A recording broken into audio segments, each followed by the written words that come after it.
Hi guys, welcome once again to Crashed Insanity, and today I'll be doing a full review of the LG G6. I've already done the unboxing for it, so if you guys missed that out, this is what you get inside the packaging. So if you missed it and you would want to check out the unboxing, do click on the link provided below or in the annotations and the cards that I'll be providing during this video. So let's set aside everything that we get inside the box and check out the LG G6 and see whether it is worthy to be a true flagship of 2017. So the LG G6 got launched in India just a couple of days ago, and just by holding the phone and looking at the phone, it is a great phone. It has a great look and feel, and it is pretty easy to handle. It is a big phone. It has a 5.7 inch screen and has about 78.6% screen to body ratio. However, it's pretty easy to handle and manage with just one hand, and I have medium sized hands.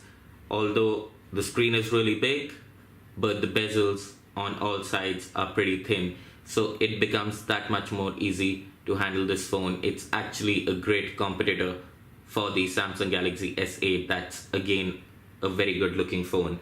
Now, when we look at the phone, we'll be going through the physical dimensions first, then jumping into the hardware and looking at the features and the camera performance as well. So stay tuned and keep watching and let us know what you think, whether you would be willing to buy this phone or not. So this phone actually is available in India for a price of about 52,000 rupees, which is a normal price for any flagships right now. And we're gonna skip through the setup and directly go to the home screen of the phone. So while we look at the physical dimensions of the phone, it has a 5.7 QHD display, which is a very good plus point and should be a standard in all the upcoming flagships. On one side of the phone, you have the SIM removal tray where you can put in two SIMs at one time. It has dual standby, and you have antenna bands running all over the frame of the phone. On the back side of the phone, you have the fingerprint sensor and the power button. It has a dual camera setup, which again is a very good thing, and more phones should include it, and it is something that is missing even in the Samsung Galaxy S8. So we'll have to see whether this is a better camera, the dual setup is better than the Samsung and Apple as well, or not.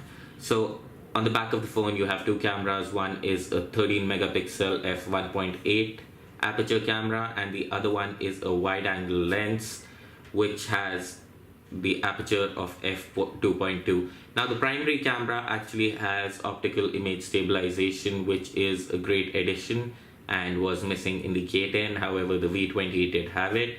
On the other side of the phone, you have the volume rocker. On the bottom, you have a mic, a USB Type-C port, and the speaker grill for the phone.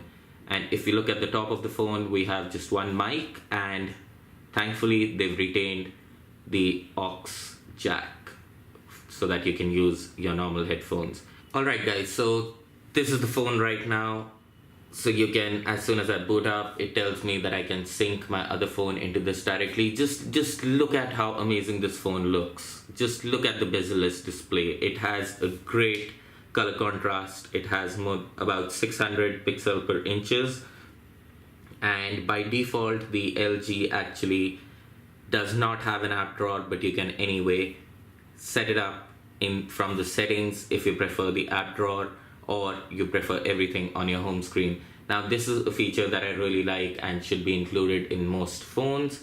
Some things that are missing on this phone, and I really like having that on the phone, is a physical home button. Quite a lot of people prefer the on-screen buttons, but personally I prefer the physical button because that's just the way I like it. Now if you look at the construction of the phone, this black color personally is the best black colored phone that I have ever seen and reviewed. So the back is also covered by glass. However, you do have to protect it because it does attract a lot of fingerprints, and because it is Gorilla Glass 5 on the back as well, so it pretty much is scratch resistant. But if you drop the phone, then you might end up damaging the back as well as the front. So it's a good idea to keep the phone in a cover. So it has all standard features of an Android phone with a little bit of tweaks from LG. So if we pull down from the top, we get a capture where you can directly take a screenshot of the entire screen. You have the standard options for Wi-Fi, sound, Bluetooth, and the rest of the things, including NFC. What is included here is the Hi-Fi Quad DAC, which also has a branding on the back of the phone, which greatly improves the sound quality of the audio that you're listening to via the headphones. Now you also have a battery saver option right built into the menu, a color inversion, a comfort view that reduces blue light when you want to put less strain on your eyes. You have a data saver option right there and a do not disturb mode. You can also directly share a file from this menu as well as share your screen, and at the same time you can edit this, remove some of these options, or add completely something new.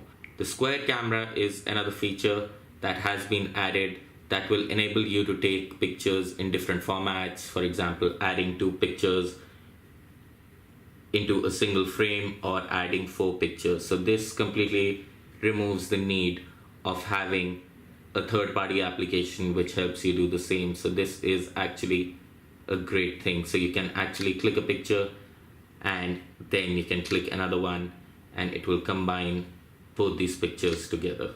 So this is a great new feature. However, let's now look at the hardware of the LG G6 and see whether it is a good phone in terms of hardware as well as it is a good looking phone. So let's look at the hardware. Now when we look at the hardware of the phone, as I had mentioned before, it has a dual camera setup. One of the cameras is a 13 megapixel f1.8 camera which has optical image stabilization as well as face detection autofocus. The second camera is a 13 megapixel f2.4 camera which does not have autofocus, and in the center of both the cameras is the dual LED flash. Now the sensor of the primary camera is a 1.3 inch sensor size, and it has geotagging, touch focus, as well as face detection and HDR. On the front of the device, you have a 5 megapixel camera. Let me turn off the screen so that you can see it a little better. So it has a 5 megapixel camera with an aperture of f2.2, and you can record full HD videos using this camera, and the back camera is capable of recording 4K video, which is now standard across all flagship devices. Now let's look at some of the other hardware and some of the other features the phone has, which probably will help you decide whether you want to buy the phone or not. Now personally, just by looking at this phone, I would buy it because of the great screen it has and the screen to body ratio that it has. Just to give you a comparison, here is the OnePlus One, which has a 5.5 inch screen, and you can pretty much look at both the phones and see that this has a bigger screen. However, the size of the LG G6 is still smaller than the OnePlus One. Now to look at the other hardware features, so as I had mentioned, the screen is a 5.7 inch QHD display, and it has Gorilla Glass 5 on the front as well as the back. Now the pixel density is of about 564 pixel per inches, and the LG, like Samsung, has a always on display which will show you time and your battery status and a few other notifications without consuming any battery whatsoever. On the dimensions front, it is not such a big device which is carrying such a big screen. It does look, and to here it does seem like a big phone with a 5.7 inch screen. However, the dimensions are really small. It has a 5.86 by 2.83 by 0.31 inches form factor and just weighs about 163 grams. So it's very easy and very comfortable to use. This probably is the first phone that I can happily use without a cover even, because it's so easy to handle with just one hand, and I have no problems reaching any part of the phone with just one hand, including the fingerprint sensor. Now, the only part about the phone that I did not appreciate was that it uses a Snapdragon 821. Now, it might be okay for most users, and I have mentioned in my other reviews and the review of S8 as well, that even an old processor like the Snapdragon 821 is a great processor and should not cause any problem for users who are using their phone on a day-to-day basis. It's only the hardcore gamers and the power users that will feel a difference. However, it's also that the Snapdragon 835 would have been a great addition onto it because of the bigger screen size. The 835 actually uses the battery in a slightly better way and it's more battery efficient. So this phone directly comes out with Android 7.0, so another phone added to the Nougat right out of the box. It is IP68 certified, so you can submerge it in water for over 30 minutes in 1.5 meters of water. So that's another great thing, and this is something that I really liked with the S7 Edge also, and should be common across all flagships, because you just love taking your phone to the pool or on the beach, and spilling water is something that normally happens quite often to all the people. So looking at the hardware, it does come with a 32 GB and a 64 GB storage option and has 4 GB of RAM packed inside it. Rest of the features are pretty much standard. It does come with Adreno 530 GPU, which is great for gaming and is there in almost all the phones. So let's get down to the settings and show you everything that you have. You have the fingerprint and security. You can directly add your fingerprint. I'm not going to be doing this for this video, as we have already seen that the LG fingerprint scanner is pretty accurate and pretty fast even on the low-end phones that LG releases. So as I had mentioned, the software is already updated to Android 7.0 and you will get updates at least till the next 2 years. So if you're planning to buy this phone, it's a great phone. It has 4 GB of RAM, and the model that I have, as you can see, has 4 GB of RAM, out of which 2.1 is free.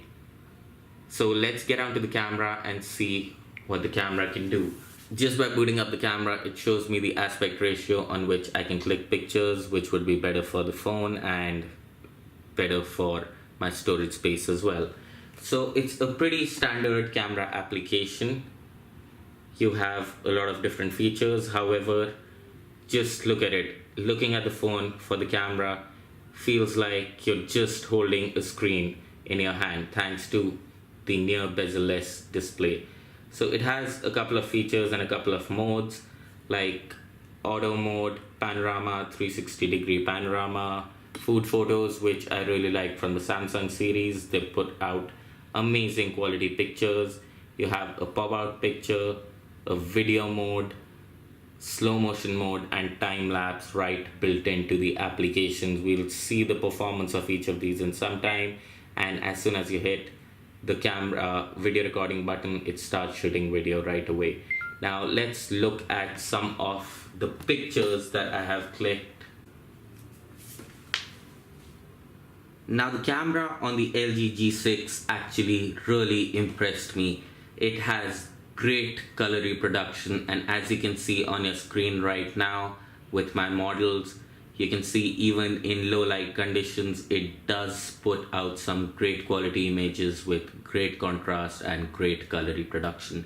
So as you can see in the pictures, it's putting out some great quality pictures, and even right now you can see a shot with the normal camera as well as the wide angle camera, and in both the cases the quality is just great. I thought that the f2.2 wide angle lens camera would struggle a bit in low light. However, that is not the case, and both the cameras perform equally well even in low light conditions. Now here are some videos that I captured from the front camera as well as the back cameras to show you the exact quality. So this video is being recorded from the front camera of the LG G6. The audio that you can hear is from the mic within the LG G6 only. So as you can see, it's a bright and sunny day. However, the picture quality is pretty nice. Although the front camera does not have optical image stabilization, I really like how stable the video is on the phone.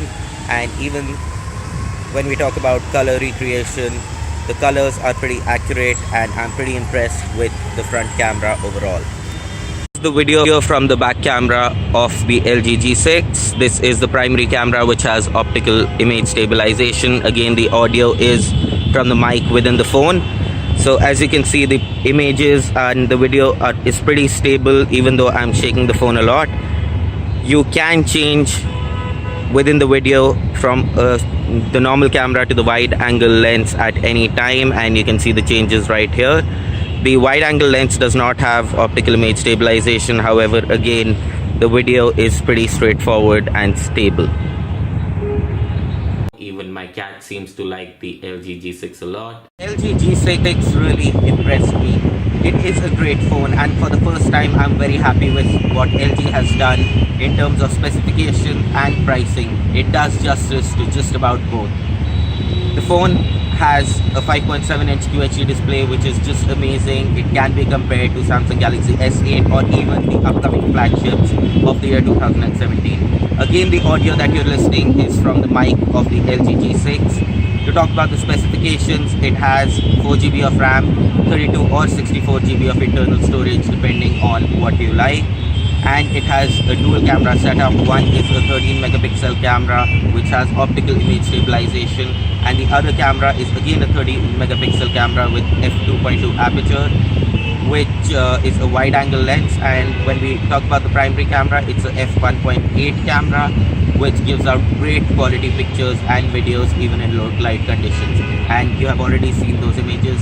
So for the first time, I gave LG a thumbs up for making such a brilliant phone. But I have only one complaint from LG, which is not such a big problem, but the fact that it includes a Snapdragon 821 instead of a Snapdragon 835 processor. They could have included the top of the line processors, but the reason that they have not chosen to do so is because Samsung owned the rights to the first batch of Snapdragon 835. Also, in real life conditions from day-to-day usage, as I've always mentioned, a Snapdragon 821 and a Snapdragon 825 will not cause such a big performance issue for most users, but hardcore gamers and power users would feel that it should have had an 835. So that's about it from my side. Do let me know what you guys think of the LG G6. Would you be buying the LG G6 yourself, or would you be going in for some other flagship like the Samsung Galaxy S8, the Mi6 from Xiaomi, or the upcoming OnePlus 5, or even the Apple iPhone 8. So thanks a lot for watching. Do give the video a thumbs up, share the video, and subscribe to my channel for more insane videos and regular updates.